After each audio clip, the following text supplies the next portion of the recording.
Dievo žodis šį vakarą, kai minime šventuosius mūsų angelų sargus, Mato Evangelijos 18 skyrius, 1, 5, 10 eilutės.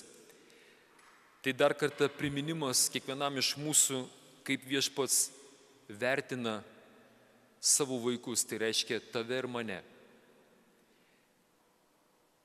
Viešpats kiekvienam iš mūsų, kaip yra pažadėjęs, nepaliksiu tavęs našlaičių, tu nebijok.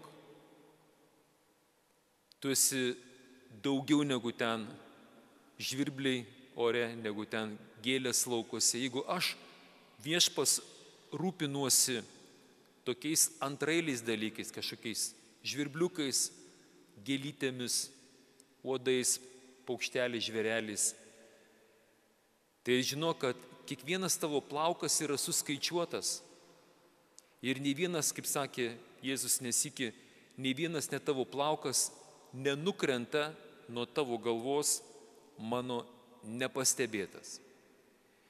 Priminsiu, kad Viešpats visagalis Dievas, jis kaip tikras tėtis, kaip tikras mokytojas, dalinasi savo viešpatavimo gale su savo vaikais. Prieš atsirandant žmogui buvo angelai, buvo dvasinios būtybės. Manoma, kad pirmoji tokia, pirmasis šedevras iš kūrinių buvo sukurtas šviesos angelas, kuris, kaip pasakoja bažnyčios tradicija, nupuolė, pamatęs savo atvaizdą ir ištaręs tą pražūtingą savo žodį, aš kaip Dievas. Ir sekantis buvo žodis, netarnausiu daugiau Dievui. Jeigu aš kaip Dievas, tai aš, kaip sakant, būsiu tas, kuriam kiti tarnaus. Tas šviesos angelas pavirto į tamsybių dvasią, jisai netgi nebėra angelas. Nes, kaip jau minėjau, žodis angelios Biblijoje reiškia pasiuntinys. Viešpats nei vieno kūrinio, nei vienos dvasios nepasiuntė būti blogių, destruktyvių. Todėl toji dvasinė būtybė, kuri turėjo angelo titulą, jinai prarado šitą galimybę. Todėl yra neteisinga apskritai vadinti kažkokį tai, kad tie velniai yra kažkokie tai angelai. Jie nebėra angelai. Tai yra dvasios, kurios nėra angelai, tai yra dvasios, kurios sukilo prieš Dievą. Visi kiti yra angelai, tie, kuriuos Dievas siunčia. Nes velnių niekas nesiuntė. Siunčia tik tai angelus. Ir kiekvienas angelas, kai jis yra pasiunčiamas atlikti užduotį, gauna tai užduočiai vardą. Kaip jau minėjau, čia neseniai turėjome tokius 3 galingus, jau nebe angelus, bet arkangelus, kadangi jų užduotis buvo be galo didelės, atsakingos, tai arkangelis Michael, Gabriel ir Rafael.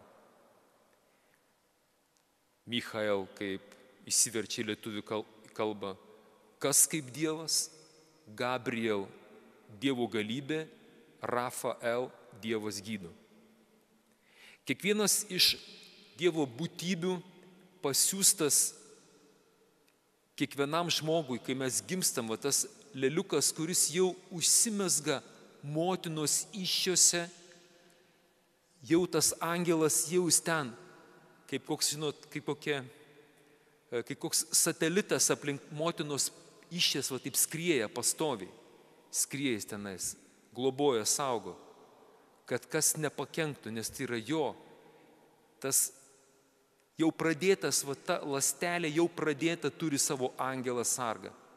Todėl kaip Viešpats šiandien sako savo mokiniams, sakydamas, žiūrėkit, kad nepaniekintumėte ne vieno iš tų mažutėlių vaikučių. Jis dar negimės, dar motinos iščiose, jis dar tik vystosi, kad nepaniekintumėt. Ir ta piktoji dvasia, tai ne angelas, primenu, piktoji dvasia, demono žudikas ir melagis, pažiūrėkite, koks jo yra tikslas ir jūs matysite šiandien visa Europa, taip pat Vilniuje ir kituose miestuose, piktoji dvasia turi savo suvedžiotų sekėjų, kurie paniekino vaikučius, sakydami, kad tai ne vaikučiai, tai ne gyvybė. Jie paniekino mažutėlius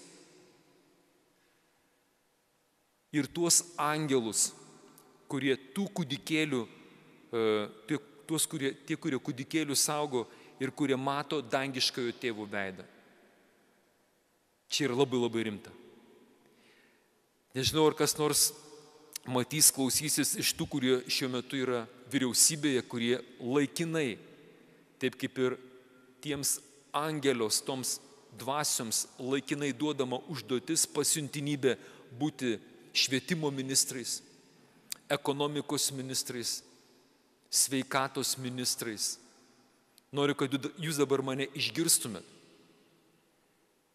Kai jūs paskyrė viešpaties palaiminimu per tautos prabalsavimą būti angelais mūsų tėvyniai Lietuvai ir davė tą laikiną užduotį, taip kaip buvo duota laikina užduotis šviesos angelui. Aš jūs perspėju,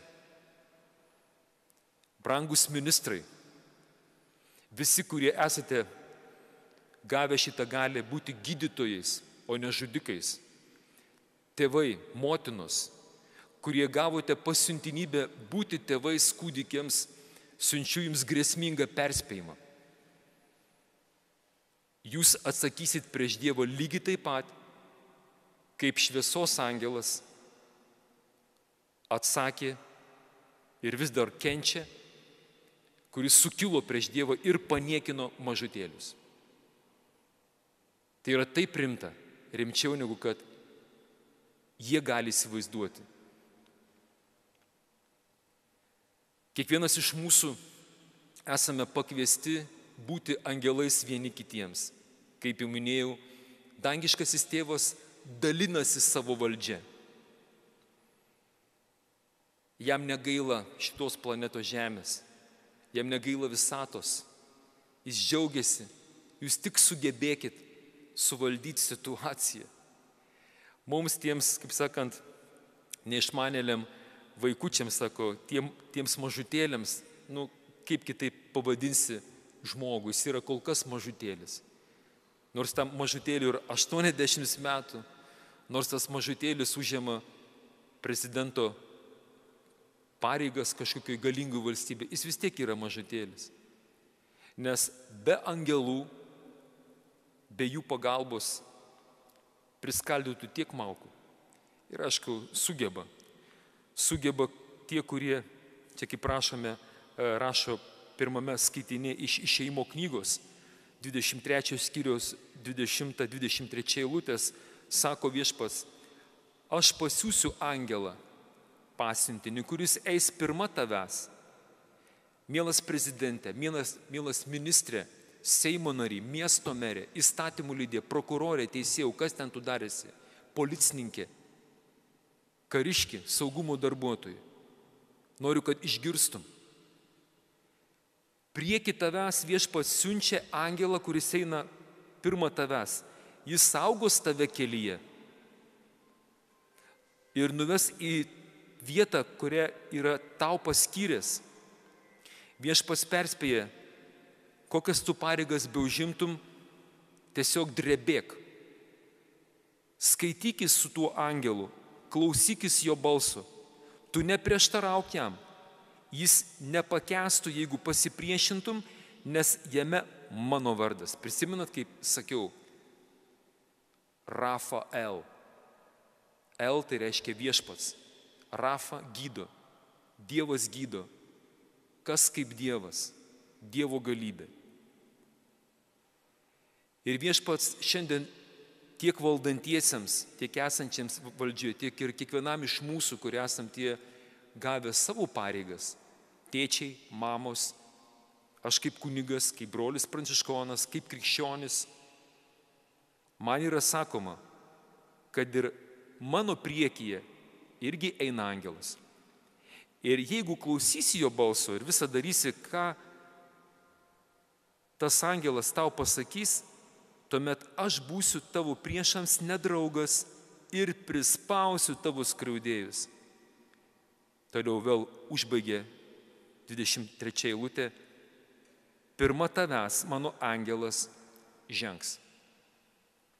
Neturim didelio pasirinkimo, mielieji, arba paklūstam ir neskaudinam savo angelų sargų, arba tiesiai šviesiai pasakysiu, tau galas. Nesakysiu, kur tu gali atsidurti, bet ten, kur buvęs šviesos angelas va dabar yra, pragare, tau tikrai nelinkėčiau. Bet Viešpas respektuoja kiekvieno iš mūsų laisvą valią. 91 psalmė, žiūrėkite, jinai kaip gražiai mūsų šiandien irgi pradžiugina. Šią 91 psalmę mūsų daug bažnyčios tėvų rekomendavo kaip psalmė, kaip egzortinė psalmė. Kaip pavyzdžiui, tu esi kažkokioj bėdoje, pavyzdžiui, šiuo metu Ukrainoje, nebejoju, kad ne vienas karys apkasuose mūšyje, kurie tikintis Ukrainos kariai, jie tą psalmę gal net ir mintinai moka ir eina pro tas užkardas, pro minų laukus, tiesiog mintinai šnibždėdami štai šituos žodžius. Viešpatie, tu žadėjai, tu pažadėjai, kad angelai sergės kiekvieną mano gyvenimo žingsnį. Viešpatie, tu man žadėjai savo aukščiausiojo globą. Viešpatie, tu žadėjai, kad aš būsiu tavo kaip visagalio pavėsi. Viešpatie, ištark tavo žodį, būk mano tvirtovė, tavime aš viliuosi. Tu mane gelbėk nuo medžiotojų kilpos, nuo priešų minų, snaiperių, nuo visų tų, kurie gudrus, kurie yra prigalvoję spąstų šiandien šeimai, vaikams, bandant pritaikyti genderizmo spąstus, sodomizmo, visokių Stambulo konvencijų, kvaišalų įteisinimo spąstus.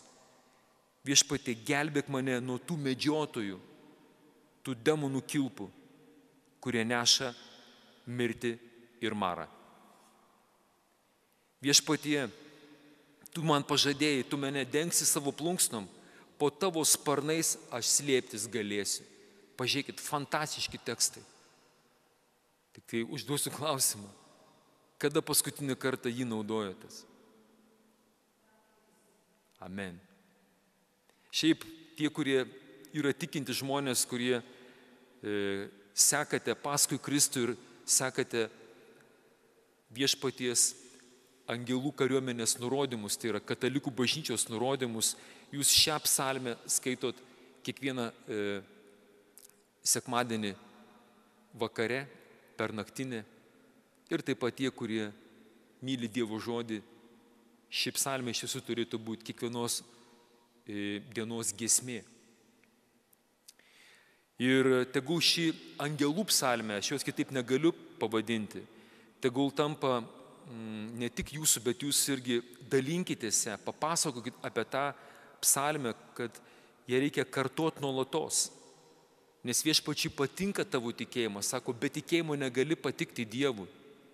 Ir kai aš ištariu 91 psalmės tuos žodžius, sakydamas, Viešpatie, tavo ištikimybė yra mano priedanga ir skydas. Viešpatie, aš tikiu, kad manęs, kai ateisi mano gyvenimą naktis, manęs neišgąsdins pabaisos. Nei dienas skrienčios strėlės, nei tamsoje siaučiantis maras, nei kovidai, nei karai, nei pražūtinga karšto dienovidžio rykštė. Viešpatie, aš tikiu, kad man neatsitiks nieko pikto. Prie mano namų neprisartins jokią nelaimę. Nes mes nesyki, žemaičiai, kretingiški esam ištarę, aš ir mano namai tarnausime Viešpačiui. Nes Dieve, tu pasakėjai, įsakėjai angelams, sergėt mano kiekvieno gyvenimo žingsnį. Wow. Tiesiog džiaugsmas ima. Ir pabaigai noriu dar vieną dalyką mums visiems priminti ir tiesiog taip, būti pastoviai budriems. Kaip sakė viešpats Jėzus, taip pat kaip skelbia išminties literatūra Biblijoje, būkite budrus, budėkite, nes nežinote tos dienos ir valandos, kai aš tave aplankysiu, taip kaip Dievas su 3 angelais aplankė Abromą su Sara. Kaip viešpats paskui siuntė irgi savo angelus naikintojus į Sodomą ir Gomorą, kurie net pažino Dievo angelų. Ir daugybė kitų atvejų. Noriu pasakyti, kad neužmirškite, kad mes kiekvienas kartais net patys to nežinodami atliekame angelios vaidmenį tokiuose situacijose, kurios paskui tik sužinai, kažkas tau paliudė, kad tu kažkur tai buvai ir praeidamas tik tai pasilenkiai prie žmogaus, kuriam buvo sunku ir pasakai, broli, gal galiu už tave pasimelsti, ir tas žodis jam buvo angelo žodis, sugrąžina jam viltį. Jis pakilo iš ligos. Dabar papasakosiu tikrą istoriją, kuri atsitiko man Kretingoj. Aš tai įvardinu šiandien šią progą, kaip aš Kretingoj susitikau, nebijau to pasakyti, tikrą angelą. Aš manau, aš dar jį susitiksiu, jeigu Dievas leis danguje. Tai atsitiko man tik tai grįžus iš Italijos 2008-2007 metai, dabar tikrai neprisimenu, atrodo, kad 2008 metais jau dirbau Pranciškonų gimnazijai, tada mane buvo paskyrę kapelionu ir žinau, kad daug tokios gražios tarnystės, man patiko tas darbas ir tiesiog gyvenau gimnazijoje. Ir aišku, labai daug tų visokių ten užsiėmimai, paskaitos, mišios. Ir būdavo, kad pastoviai iš vienos pamokos, reiškia, turi eiti į kitą renginį, toks visada skubu. Ir atsimenu, toks buvo momentas. Ateinu į Špitolę, turėjau kažką su sesutėm, turėjom kažkokį reikalą, ten skubiai turėjau atnešti ir jau baigėsi didžioji pertrauka, čia kaip vyksta pas mus mokykloje. Ir žinau, kad jau turiu eiti, nes tuoj bus netrukus pamoka. Ir taip, lipdamas laiptais, žinote, kur Špitoliai, kur lipant pas sesutes, mūsų meilės misionierės, Jėzus širdies misionierės, ten yra tokia graži Jėzus Kristaus širdies statula. Ir taip leidžiuosi ir priešais mane stovi vyriškis. Kažkur matytas. Kur aš jį mačiau, nežinau. Jis taip, tarsi manęs lauktų. Lipu laiptais, jis taip žiūri ir sako, labas, Pauliau. Sakau, labas. Sako, kaip laikais? Sakau, skubu dabar, žinai, toj bus pamoka. Jis taip žiūri mane, skubi. Jeigu skubi, vadinasi nespėjai. Jeigu nespėjai, darai klaidų. Ir tą akimirką man, žinokit, toks širpuliukas per nugarą. Aš girdžiu, tas pats asmuo, kuris prieš 30 metų sovietų kariuomeniai, kai man tada irgi sakė, kai Dievas man pasirodė, žinot, mano istoriją, mano liudijimą šviesoj, buvo panašus žodžiai. Tas pats žodis sako, o tu neskubėk sakyti, kad Dievo nėra, nes aš taip visada sakydavau, Dievo nėra. Ir paskui prieš išvykstant iš kariuomenės vėl viešpats per tą žmogų vėl man sakė, tu neskubėk sakyti, kad nenori būti Dievo kunigui. Tu pagalvok. Tas pats braižas. Aš žiūriu, tas žmogus, aišku, kalba lietuviškai ir supratau, kad turiu reikalų su kažkuo daugiau negu kad žmogus. Jis taip ramiai žiūri ir kai jisai suprato, kad aš jau įtariu, kas su juo kalbasi, kad aš kalbuosiu su kažkuo daugiau negu žmogus. Jis tada taip nusišypsojo, einam, sako, kadangi tu skubi, aš tave palydėsiu. Jis taip neskubėdamas išeina. Iš špitolės, taip išeinam tos pagrindinių turiškė durelių ir atsistojam ties pat gatvė. Jis tarsi naudoja tokį, kamufliažą, kaip prisidengti tokia, kaip toks manevras, kad aš nesusigaudyčiau. Jis įsitraukė cigaretę, sako, užsirūkysiu. Ir tas angelas užsirūkė cigaretę, taip žiūri į mane. Sako, gerai, sako, tik neskubėk. Sako, eik. Aš nuėjau, atsisuku, jo nebėra.